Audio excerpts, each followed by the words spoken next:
On behalf of the Safe Communities team, I'd like to introduce you to the Safe Communities Vendor ID program with this short training session.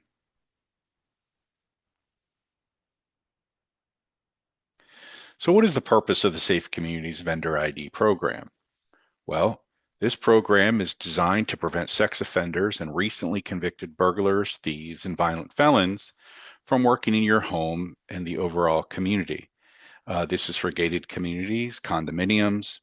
It can also be for school campuses or Class A buildings, or wherever there is some form of access control. So how do we do this?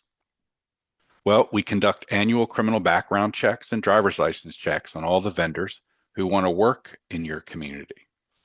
We issue photo IDs to all the vendors who meet our agreed upon background criteria. The vendors then use this ID to enter your community instead of the driver's license. So who are we? So our staff are dedicated background professionals who devote themselves to protecting our communities while also securing the identity data provided by our vendors. Each of the staff have been trained by the Professional Background Screeners Association and has received their highest advanced level credentialing. So the staff and the company are credentialed by the PBSA. So who do we consider a vendor? Well, in our agreement, the vendor is defined as anyone entering the community to provide a service for a fee. So some examples of vendors are listed here below. Everything from air conditioning repairman to handyman to housekeepers, window washers. Again, anyone who's going to provide a service for a fee. So who's not considered a vendor? Well, we've listed some examples here of vendors which we consider exemptions, and they're going to be the Postal Service, they're going to be your government officials, code enforcement, law enforcement, building inspectors. They're also going to be your utility companies. Now, they're going to be the main persons working in the utility companies, not necessarily the subcontractors. So a lot of utility companies will hire subcontractors or laborers. Those are not exempt from the program. A lot of your package delivery companies, your rideshare companies, food deliveries, things of that nature, we do not believe should be part of the program. However, that's going to be up to the individual community to determine their own policy for their own community. So what is the criteria to receive a Safe Communities Vendor ID program? Well, it's defined here, and it's basically based upon theft-related crimes, violence-related crimes, and sexual deviance-related crimes. So robbery, burglary, theft, dealing stolen property, things of that nature. You cannot have been convicted or have pled to any of these charges in the last 5 years. And then it moves on to your felony child abuse, sexual batteries, unlawful sexual activity, lewd and lascivious. You cannot have been convicted or pled to any of these charges within 10 years. And then certainly you can never get our ID if you're a registered sex offender or you've ever been convicted or pled to soliciting a minor for prostitution or sexual related crimes, possession or transmission of child pornography, human trafficking, child prostitution, homicide, and things of that nature. So the program is not designed to stop people from working in communities, but there has to be a reasonableness to it, and all of the communities agree to this criteria prior to implementation of the program. So how do the vendors learn about the program? Well, once a community comes on board and they've established a go live date, approximately a week to 2 weeks prior to the go live day, what the guard or officer or whomever is doing the access control will do is hand out these 5x7 informational flyers to all of the vendors. And it's English on one side, it's Spanish on the other. The vendors then typically take this back to their employer and then follow the instructions, which is basically they go online, they set up an account, they fill out and complete an application, they pay a fee, then we run the background, we run the driver's license, and all of this information that they're given, if there are any questions, they contact Safe Communities. They don't contact security, they don't contact the property manager's office or the GM. All of that is handled through the Safe Communities customer service. So that's how the vendors learn about the program, know where to go and what to do. So there's two types of IDs. The primary ID is our digital ID. And that digital ID has, as you can see, the red letters, has a running clock. That clock runs down to the hundredths of a second, and it's constantly moving. So when you see our ID, it is what's considered live. Therefore, if it is still as the one you see on the screen, then someone has screenshotted it. And obviously the date's going to be wrong, the time's going to be wrong, things of that nature. But the digital ID comes right to the vendor smartphone, and we control that. Now, the secondary form of identification is our physical ID card, which is a standard ID card that you would see companies issue to their employees. It has all of the same information, the picture, the status, driver status, birth date, name, company, and what it is they do, as well as an expiration. Both IDs have a QR code so that they are scannable and can be used once they come to the gate or the desk. They can be scanned with a QR code scan gun, and their access control software can then auto-populate the screen. The only things that need to be done when this occurs is with the digital ID, a few things need to be checked. First is going to be to make sure that that clock is running. Next, they're going to view the picture, make sure that whoever's in the picture is the one handing them or showing them the ID. They then check the driver status. That'll either say driver or non-driver, so you know the status of their driver's license. And then they will scan the QR code, and that typically is what will auto-populate the access control software. With the physical ID, very similar. You're going to first check to make sure that the photo matches the person who's handing you the ID card. You're going to check the driver status to ensure that they are a driver or have a valid driver's license. You'll then glance at the expiration date to make sure the ID is not expired, and ultimately turn it over and scan the QR code, which should auto-populate the access control software. We will be phasing out the physical ID cards because they don't have the same level of security, obviously, that a digital ID provides. So these are something that we still have because there are certain clients who want vendors to wear an ID card external to their uniform, but it's probably something that will be phased out in the future. So some assumptions that you'll hear are opinions or speculation by residents or board members. The first is that the vendors, the contractors will pass the cost on to our residents. So what we did is we conducted a survey of all of our existing communities and the general managers and property managers and asked them these questions. So when we asked them about passing on the cost to the residents, they all said that they had not encountered that or received complaints from the residents about that at all. The second issue is we'll lose all of our undocumented workers. That too is false. We do not do I-9 or any form of employment checks. This is not an employment background. We don't care about the vendor's country of origin.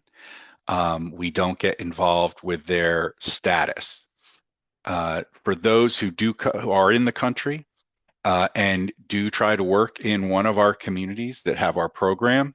We do accept foreign government issued photo IDs, and we then, with their real name and their real birth date, run them for a criminal history here in the United States. So none of our communities have lost any of their undocumented workers, and it is a non-issue. The last one we get is that the vendors will refuse to work in our community if we implement the program. All of the GMs and property managers came back and said no, they have not had any vendors refuse to work in their community or pay the fees, obviously, that are associated with it. And it's just not been an issue. So who are some of our existing clients? They're very prominent. So everything, Fisher Island and Miami Beach, Trump National and Jupiter, Old Palm and Palm Beach Gardens. So very prominent communities throughout the state of Florida, Lake Nona and Orlando, and we will continue to expand our clientele base. So I think one of the most important facts of our program is that every community who has signed up for the program over the past 10 years is still a client. No one has implemented the program and then later said, it doesn't do what you said it would do, or it's not a fit for us, or it doesn't work. None of that has occurred. So every community who has signed up for the program over the past 10 years is still a client. So frequently asked questions. So how much does the ID cost? Well, our service is free to the community. They do not pay any fees associated with our program. And the individual vendors pay $50 annually. How many vendors are in the program? Well, to date, we're over 120,000 vendors who have enrolled. Does the program work? Good question. Well, to date, we prevented 83 registered sex offenders or predators and 977 recently convicted burglars, thieves, and violent felons from working in our communities. So I would certainly say that the program or service is doing exactly what it was intended to do. Do these IDs work with our access control system? Well, the QR code on the ID is integrated into the most popular access control software providers, and we will work with any access control company to integrate our QR code. That QR code doesn't have anything special or proprietary. It is just a standard QR code identifying the individual vendor on the ID. So some policy questions that come up about the program and how it's implemented. Now, remember, each individual client or community will establish its own set of policies and procedures with this. We certainly will help them with any questions they have. We will provide them with best practices. We'll provide them with sample policies if they'd like. So some of the questions that come up is everyone in the vehicle required to have the Safe Communities vendor ID? The answer is yes. All vendors entering the community, typically more than 3 times in a 12-month period, should be required to get the Safe Communities vendor ID. Now, this may vary. Some communities let you in one time after you've been notified about the program, and if you return without the ID, then they will turn you away. This is all going to be up to the individual community to fine-tune their policy as they see fit. What if the ID is expired?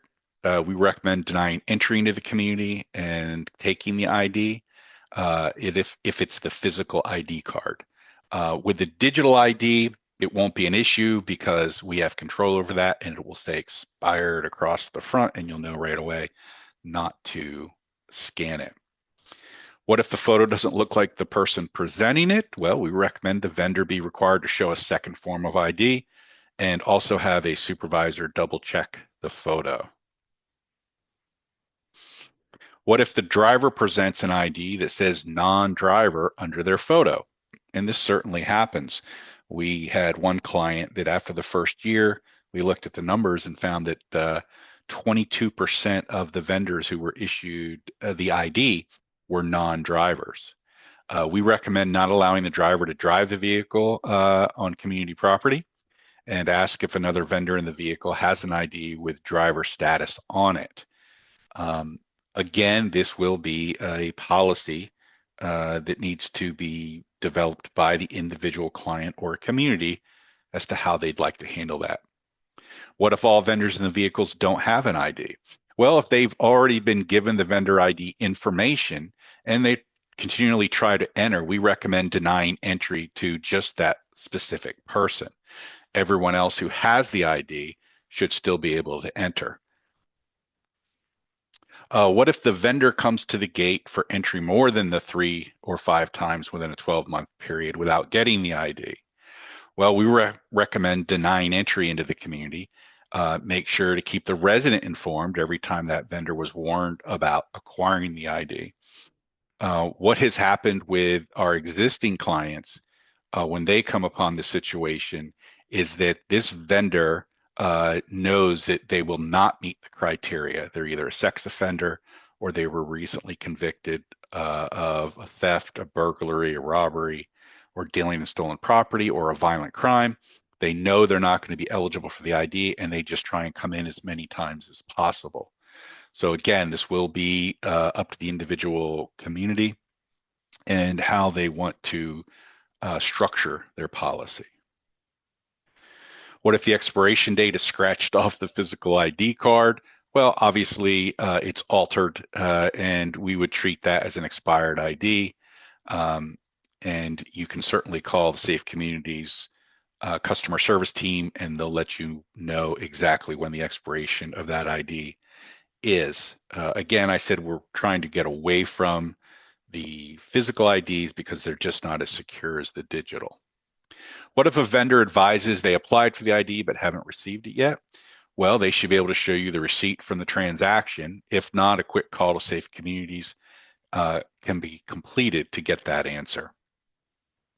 What if the date and time clock isn't spinning on the digital ID?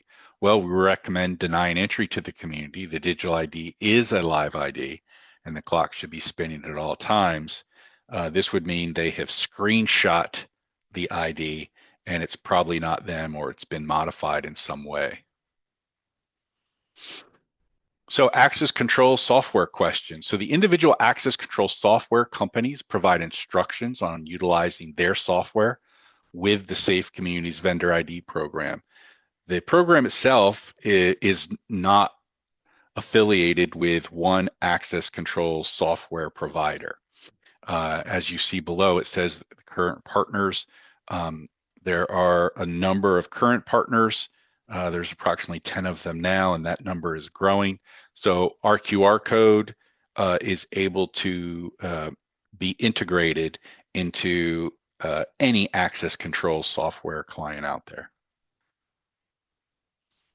So that concludes this training session and informational session. If you have any questions, please feel free to contact me directly at that number. My name is Mark Hall, and I am the founder and CEO of Safe Communities. Visit our website at safevendor.net or feel free to email me at mhall@safevendor.net. Have a great day.